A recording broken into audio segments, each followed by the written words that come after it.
오늘은 신약 성경 야고보서 5장 말씀입니다. 10절과 11절 두 절 말씀입니다. 우리 짧은 구절인데 우리 같이 한번 합독하면 좋겠습니다. 형제들아, 주의 이름으로 말한 선지자들을 고난과 오래 참음의 본으로 삼으라. 보라, 인내하는 자를 우리가 복되다 하나니 너희가 욥의 인내를 들었고 주께서 주신 결말을 보았거니와 주는 가장 자비하시고 긍휼히 여기시는 이시니라. 아멘. 우리 양옆에 분들 잠시 인사 나누겠습니다. 오늘 잘 오셨습니다. 인사 소리가 안 들리네요. 비 오는 수요일이 제일 무서운 수요일입니다. 우리 교회에서는 희한한 그런 전해 내려오는 말들이 있지 않습니까? 비 오는 수요일, 성도의 수가 절반으로 뚝 떨어진다는, 우리 목사님들이 제일 두려워하는 비 오는 수요일. 여러분들 그래도 이 정예 멤버들이 되셔가지고 늘 오시는 분들이, 우리 목사님하고 사모님이 비행기가 좀 늦게 떠서 아까 톡 문자 받았는데 조금 늦을 것 같다고 아까 그렇게 연락 받았습니다. 아마 예배 끝날 때쯤이면 도착할 것 같습니다. 야고보서, 우리 야고보서는 우리가 상식적으로 교회를 좀 다니신 분들은 많이 아시지만은 그래도 좀 알아야 될 상황은, 이 야고보서의 저자는 예수님의 친동생입니다. 주의 제자 야고보도 있고 신약에 한 야고보가 4명 정도 나오는데, 주의 제자 야고보는 그 사도행전 11장입니까? 그 헤롯에 의해서 제일 먼저 순교당하거든요. 죽습니다. 그 야고보는 아니고, 이 야고보서를 기록한 야고보는 예수님의 친동생. 그래서 참 야고보서를 많은 사람들이 신약의 잠언이다, 또 신약의 아모스다, 이런 별명이 있을 정도로 굉장히 참 우리에게 주는 교훈들이 많은 책입니다. 그런데 이 예수님의 친동생 야고보는 살아있을 때, 예수님이 살아계실 때는 예수님을 그리스도로 인정하지 않았습니다.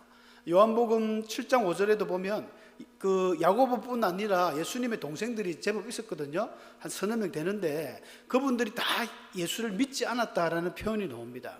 심지어 마가복음 어디에는 그 가족들이 예수가 미쳤다, 그래서 예수님을 잡으러 가는 그런 내용도 나와요. 근데 이분이 이제 고린도전서 15장 7절에 보면 예수님이 부활하셨을 때 그 동생 야고보도 있었다, 이런 표현이 나오거든요. 예수님이 부활하고 나서 이제 형님이 진짜 하나님의 아들이었구나, 그걸 믿었어요.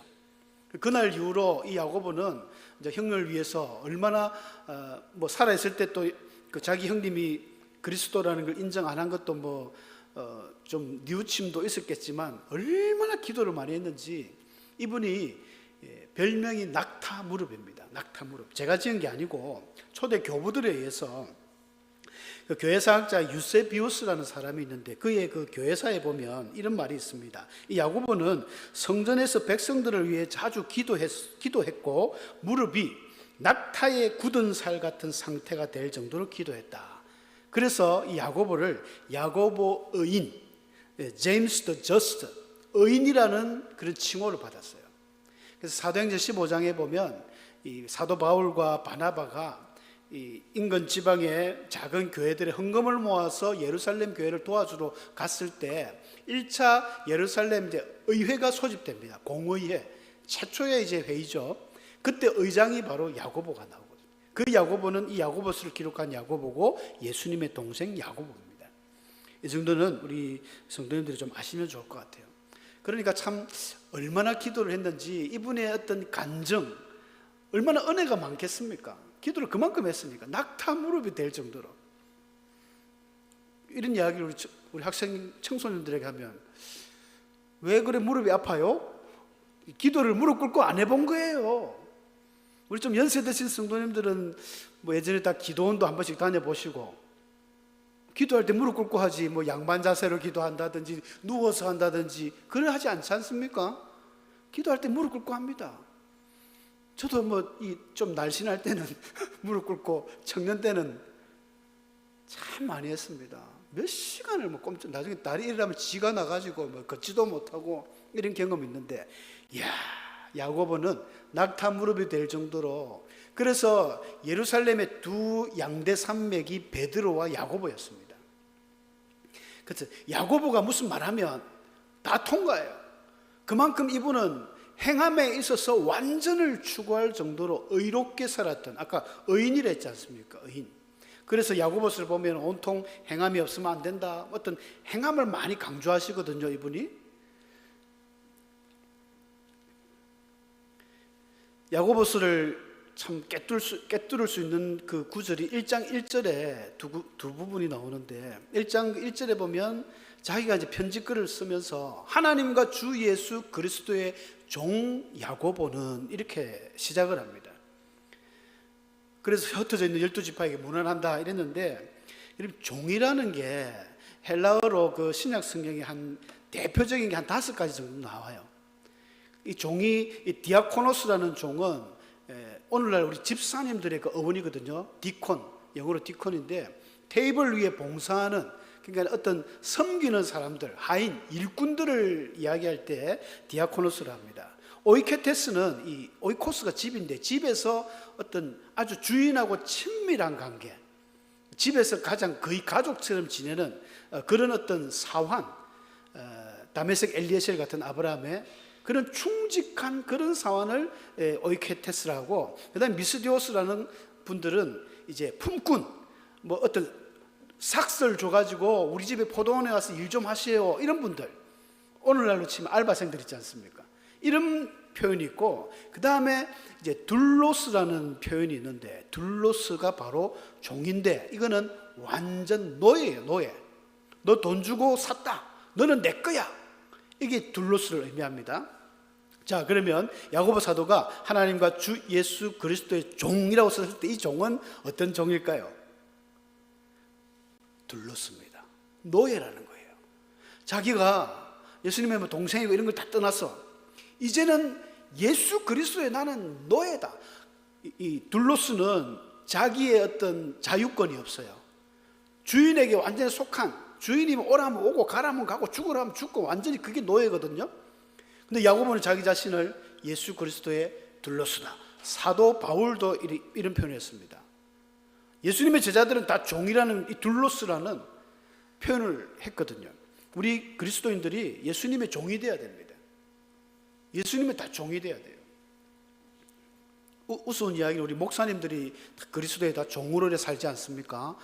근데 예전에 어떤 목사님이 기도하는데, 장로님이 기도하셨나? 우리 주의 종님들을 위하여 우리가, 종은 종이지 종님자를 붙이면 안 되거든요. 근데 목사님을 그리스도의 종이라고 하니까 뭐 종이라 부르긴 그렇고 종님이라 하는데 아주 웃기는 말이었습니다. 종입니다. 완전히 그리스도의 종. 그런 야고보가 흩어져 있는 12지파에게 문안한다. 이게 또 무슨 말입니까? 여러분, 사도행전을 잘 보시면 이제 예수님께서 십자가 지시고 돌아가신 다음에, 그때가 이제 AD 한 30년쯤 되지 않습니까? AD 30년 이제 후반쯤 넘어갈 때 이제 스데반 집사님이 사도행전 7장에 복음을 전하다가 순교합니다. 돌 맞아 죽잖아요. 한편 설교를 쫙 멋지게 하고 나서는 많은 사람들이 가슴에 찔렸어, 마음에 찔리긴 찔렸는데 기분 나쁜지 막 유대인들이 돌로 쳐 죽였습니다. 스데반 집사님의 얼굴이 천사같이 되고 하늘의 보좌를 보면서 예수님이 저기 있다, 그러니까 돌 들고 쳐 죽였는데, 그 사건 이후로 엄청난 핍박이 예루살렘에 있었습니다. 사도행전 8장 1절에 보면은 그 스데반 집사 순교 이후에 대대적인 핍박이 있었다라고 나오거든요. 그러니까 예루살렘 그 초대교회에 성령이 강림하고 성도들이 막 3,000명이 회개하고 7,000명이 회개하고 하다가 핍박이 오니까 다 흩어져 버렸어요. 다 흩어져 가지고 막 각자 살 길을 찾아서 갔는데, 그래서 그 사람들이 좀 불행 중 다행히 은혜를 체험하니까 다 흩어져 갔지만 자기들이 있는 곳곳에서 복음을 전한 거예요. 그러니까 비록 흩어졌지만 복음이 예루살렘에 있다가 확 동네로 퍼집니다. 그래서 바울 같은 사람이 그 안디옥에서 막 가가지고 또 복음을 전할 정도로 막 복음이 꽃을 피웠어요. 그런데 얼마 가지 않았습니다. 유대인들의 핍박이 너무 강하니까 처음에는 그렇게 복음을 막 전하다가 너무 힘들거든요.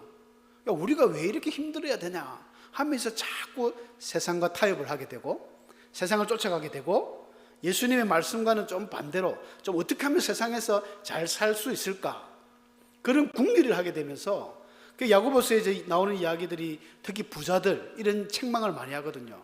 교회 들어오는데 막 금가락지 끼고 아주 뭐 멋있는 옷 입고 오면은 아이고 어서 오십시오 하면서 다 이렇게 상석으로 보내고 남루한 옷을 입고 거지처럼 오면은 너는 뭐 그 서 있든지 말든지 나가든지 아니면 뭐 발등상 밑에 있든지 쉽게 이야기하면 깔판 깔고 앉든지 알아서 해라. 이 빈부에 대한 차이가 확 교회에서 드러나는 거예요. 그래서 야고보 사도가 흩어져 있는 12지파에 무난하면서 그런 것들을 책망합니다. 그렇게 하지 마라. 그거는 하나님을 믿는 사람의 행동이 아니다. 막 행함을 그렇게 강조하는 그런 편지글이 이 야고보서가 되었습니다. 그러면서 오늘 본문에도 읽었지만 이 인내, 믿음의 열매라는 것은 바로 인내로 나타납니다. 11절에 보니까 주의 이름으로 말한 선지자들을 고난과 오래 참음의 본으로 삼아라. 그렇게 오늘 이야기하고 있지 않습니까? 성경에 많은 믿음의 선지자들이 하나님의 그 말씀을 전하면서 얼마나 고통을 많이 받았습니까? 히브리서 12장에는 구름같이 허다한 정인이라고 말합니다. 어마어마한 이런 우리 믿음의 그런 많은 선배들이 있거든요. 특히 예레미야 같은 경우는 40년이나 그렇게 하나님의 말씀을 전했음에도 불구하고 한 명도 안 들었습니다. 한 명도 안 들었어요. 왕과 수많은 귀족들이 좀 한 번쯤은 들어줄 만한데 절대 듣지 않고 방해하고 기껏 해봐야 자기 제자가 바룩이라는 한 사람이 그것을 듣고 나중에 그 에레미야서를 기록에 남겼거든요. 한 사람도 안 들었습니다. 1년도 아니고 2년도 아니고 40년을 결혼도 못하고 그렇게 하나님의 말씀을 외쳤으면 아니 최소한 10명, 20명은 돌아와야 되는데 돌아오지 않았습니다. 저 같은 경우라도 그럴 것 같아요. 막 설교를 막 하는데 교회를 하는 우리 목사님이 또 교회를 막 주일날 설교를 하시는데 성도들이 자꾸 불어나야 힘이 날 건데 한 주마다 자꾸 3명, 5명, 10명 빠져나간다고 생각해 보십시오.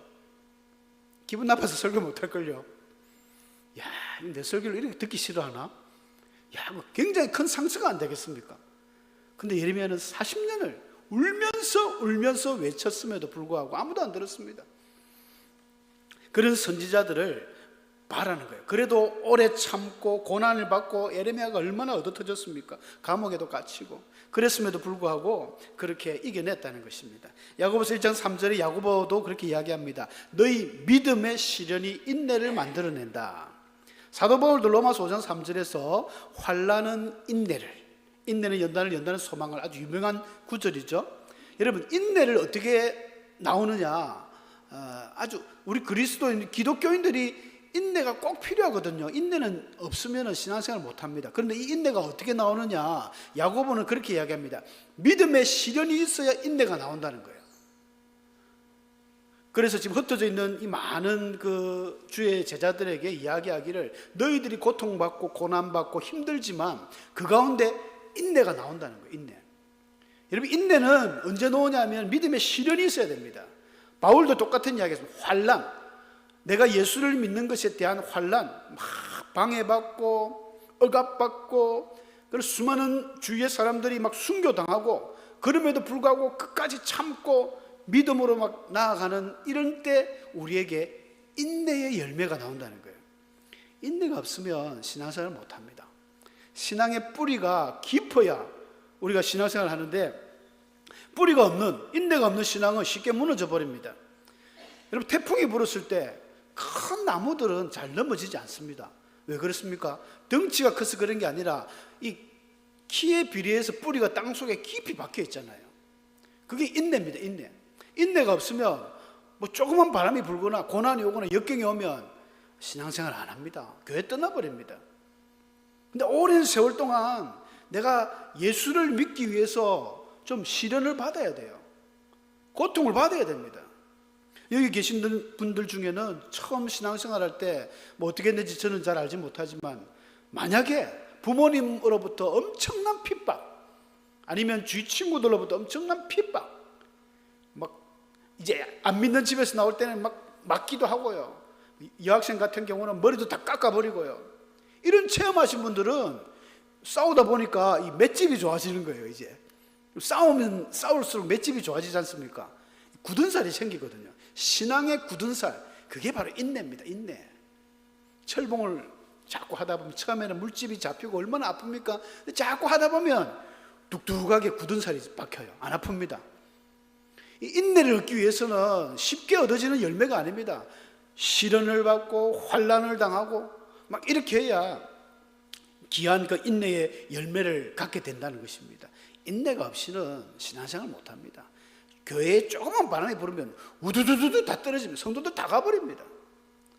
그러나 정말 인내가 있는 이런 귀한 열매를 가진 신앙인들은 끝까지 견딥니다.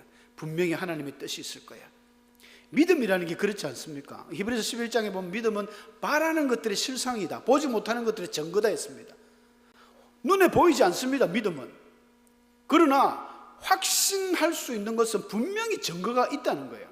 근데 어떤 사업을 하시거나 우리가 어떤 계획을 세울 때 분명히 저 미래에 대한 어떤 청사진이 확신이 없으면 도전을 안 합니다. 설령 도전을 했다 손치더라도 야, 이거 안 되겠다, 바로 접어버려요. 그 사람은 왜 그렇습니까? 인내가 없거든요. 조금만 이런 이 배가 이 큰 풍파를 견디면서 그 어떤 노하우가 생기는데 그런 걸 못한다는 것입니다. 우리 신앙에 정말 인내가 중요한데, 한 달 지난주입니까 지지난주입니까 우리 김원철 장로님이 안 오셨네. 삼당진에 이제 우리 성도님들 태우러 가는데 따라간다면서 심심하다고 그때 하시는 말씀 중에 하나가 제가 좀 새겨 들었는데, 농사를 짓는 분들은 자기 농사를 해야지 남의 농사 잘 된 거 따라하다가는 망한다는 거예요. 우리 한 해 그렇지 않습니까? 어떤 때는 이 양파가 확 잘 되고 어떨 때는 감자가 확 잘 되고, 그래서 뭐 수익이 억수로 많이 나는 그런 때가 있는데, 올해는 감자가 잘 됐으니까 내년에는 감자를 심어야지 하면 또 감자가 꼭 잘 된다는 보장이 없다는 거예요. 양파도 마찬가지고 배추도 마찬가지고. 그래서 김원철 장로님도 농사를 오래 하셨더라고요. 그분이 하시는 노하우가 자기 걸 해라. 꾸준히 한길간만 가다 보면 언젠가 때 좋은 기회가 오면 대박이 난다. 맞는 이야기죠. 인내입니다. 인내가 없으면 절대 안 되는 거예요. 예전에 제가 한번 말씀드렸습니다. 예화를 드렸는데 모소대나무라고 이 맹종죽이라는 대나무가 있습니다. 이 대나무는 중국에서 온 나무인데 한 4년 동안 심어 놓으면 아무 이 싹이 안 난대요. 4년 동안 싹이 안 납니다. 근데 딱 5년째부터 싹이 딱 나고 나서부터는 급속도로 하루에 한 30cm, 최소한 30cm, 많게는 그 토양에 따라서 다르겠지만 1m까지 자라버리는 거예요. 그러니까 이 한 6개월 만에 15m 높이로 자라는 대나무가 있습니다. 모소대나무, 모소뱀부라 해가지고. 그래서 우리나라도 이거 모종을 많이 받아가지고 거제도에 가면은 맹종죽 파크랜드도 있고 담양에도 있고 많이 있습니다. 일전에 우리 시찰 교육자회에서 기장 9산 숲이라고 갔거든요. 저는 그때 모르고 갔는데 오늘 좀 찾아보니까 이게 맹종죽 모소 소나무예요. 그래서 제가 깜짝 놀랐거든요. 그때 대나무 숲이 너무 울창하고 키도 크고 뭐 두께도 있고, 이야, 이 엄청난 대나무다 했는데 이게 바로 그 모소 대나무인 거예요. 이 모소 대나무가 4년 동안 싹이 안 나는데 죽은 게 아니랍니다. 죽은 게 아니고 그럼 4년 동안 뭐 하냐? 계속 땅속에 뿌리를 내고 뿌리를 막 뻗어나가는 거예요. 앞으로 키가 많이 클 거니까 그 키 클 거를 대비해서 준비한다는 거예요. 대나무 뿌리들은 막 얽히고 설키고 해가지고 엄청나지 않습니까? 그거를 4년 동안 작업을 하는 거예요. 그래서 작업이 딱 됐다 싶으면 5년째부터는 막 하루가 멀다고 계속 자라가는, 대단하죠.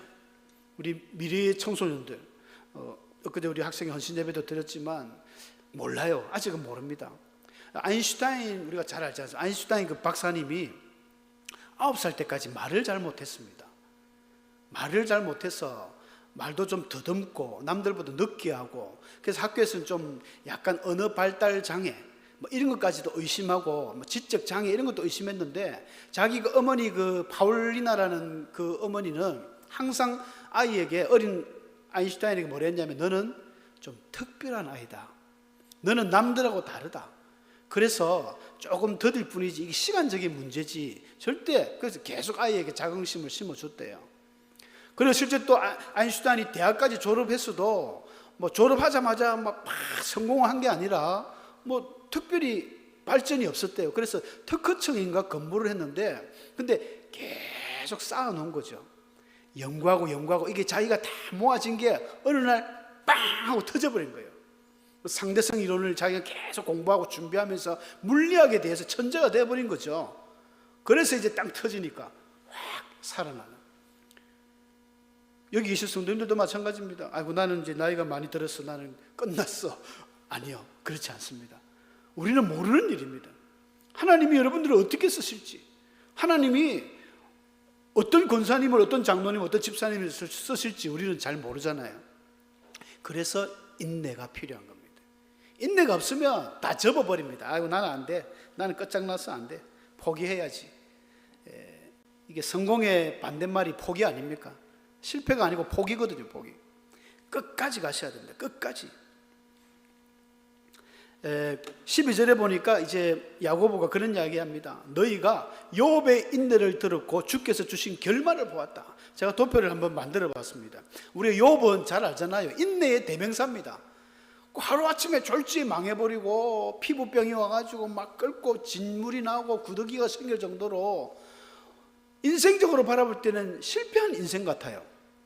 근데 그가 하나님을 포기하지 않았습니다. 끝까지 붙들었습니다.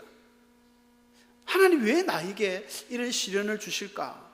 굉장히 고민하고 그것이 자신에게 올무가 되어져 가지고 참 시험거리였지만 결국에는 하나님이 그 욥에게 풍성한 복을 주시잖아요. 마지막 42장에 가면 욥기 42장에 가보니까 전부 자기의 재산의 배가가 다 됐습니다. 양이 6,000마리인데 14,000마리, 낙타가 3,000에서 6,000마리, 소가 1,000마리인데 2,000마리, 암나귀가 500인데 1,000마리. 자녀들도 사실은 자녀가 2배는 아니지만 원래 있던 자녀들이 있으니까 똑같이 해가지고 그것도 2배죠. 꼭 2배만 주신 게 뭐 풍성한 복이라고 볼 수는 없지만 여러분 인내라는 건 그렇습니다. 우리 기독교인들이 인내가 없으면 참 신앙생활하기 힘들지 않습니까? 여러 가지 사방팔방 공격이 많이 들어옵니다. 회사 생활할 때나 뭐 학교 생활할 때나 뭐 심지어 이제 믿지 않는 가정이 있으나 많은 시련이 있습니다. 그때마다 욥처럼 기도하면서 끝까지 인내하며 나가면 반드시 풍성한 결과, 풍성한 열매를 맺을 줄로 믿습니다. 우리가 스데반 집사님을 생각해 보면 어떻게 보면 인간적으로는 실패한 것처럼 보입니다. 아니 믿음 생활 잘하다가 원래 그 초대교회 모든 이 기독교인들은, 그리스도인들은 유대인들이거든요. 유대인들이었는데 예수님도 유대인이죠. 근데 예수님이 오신 뒤로 예수를 믿게 된 유대인. 그래서 완전 원래부터 토종 유대인과 예수를 믿는 유대인으로 갈라졌습니다. 그래서 처음에는 좀 서로 이렇게 잘 화합이 되다가 점점 이 사람들이, 예수 믿는 이 사람들이 너무 특이하게 믿으니까 싫어하는 거예요. 거기다가 이 예수님에 대해서 거의 하나님으로 이제 섬기니까 유대교에서는 야 하나님은 여호와 하나님밖에 없다, 유일신이다, 예수가 무슨 하나님이냐. 그래서 싸움이 나는 거예요. 유대교와 기독교가 완전히 갈라지게 되는 그 계기가 되는데, 그러면서 기독교를 핍박하게 되고 막 그렇게 되는데, 스데반 집사님이 전성의 가말리엘의 문화생입니다. 사도 바울하고 동문수학을 했던 그런 뛰어난 인물이 왜 예수를 믿어가지고 저래 돌맞아 죽는, 인간적으로 볼 때는 실패한 자 같지만 스데반 집사님이 실패한 인생입니까? 그렇지 않습니다. 우리의 영원한 천국에서 하나님의 그 보좌에서 어마어마한 이제 복을 받는, 우리 인생이 뭐 유한한 인생인데 70, 80 성경에는 그렇게 이야기하지 않습니까? 그 이후에 죽으면 영원한 복을 받는, 이게 진짜 복인데 이 세상에서 아무리 뭐 돈이 많고, 얼마 전에 보니까 뭐 그 최태훈 회장인가 그분이 뭐 국회 그 이야기할 때 보니까 참 뭐 내가 나이가 몇 살인데 그러면서 이제 뭐 돈도 다 잊어버렸다. 야, 그 재벌 총수가 그 많은 돈을, 여러분 아무리 재벌 총수라도 사실 하루아침에 왔다 갔다 하는 것 같아요. 그렇지 않습니까? 뭐 현대 삼성 우리가 대단하지만 이게 참 거지 되는 건 한순간인 것 같아요. 또 거지가 안 되고 막 평생 잘 살아도 뭐 하겠습니까? 죽으면 제가 오늘 쭉 조사를 해보니까 뭐 삼성도 그렇고 뭐 현대도 그렇고 이 참 재벌 돈 많은 총수들이 불교를 많이 믿어요. 불교를. 물론 재벌 총수 70% 이상은 기독교인이라고 합니다. 하는데 그 불교 믿고 뭐 진짜 죽으면 어떻게 되겠습니까? 영원한 지옥불에서 그게 무슨 의미가 있겠습니까? 사랑하는 성도 여러분, 우리는 참 인내가 없으면 실패하는 신앙생활을 할 것입니다. 오늘 야고보 사도가 우리에게 강조하는 인내, 주의 선지자들에게서 그 오래 참음의 본으로 삼고 욥이 인내를 당해서 받은 그 결말대로 우리가 바라면서 살아가는 그런 인생이 되어야 됩니다. 히브리서 12장 아까 말씀드렸지만 구름같이 둘러싼 허다한 정인들이 모든 무거운 것과 얽매기 쉬운 죄를 이제는 우리가 벗어버리고 인내로서 우리 앞에 당한 경주를 하자. 믿음의 주여 또 우리를 온전케 하신 예수를 바라보자. 예수님도 그 앞에 기쁨을 위해서 십자가를 참고 부끄러움을 개의치 아니하셨기 때문에 하나님 보좌 우편에 앉아 계시다. 예수님도 그러셨고 우리 앞에 지나간 많은 선지자들도 그랬습니다. 우리도 인내로서 경주하고 주님을 바라보면서 나아가는 복 있는 주의 신앙인들 되시길 축원합니다.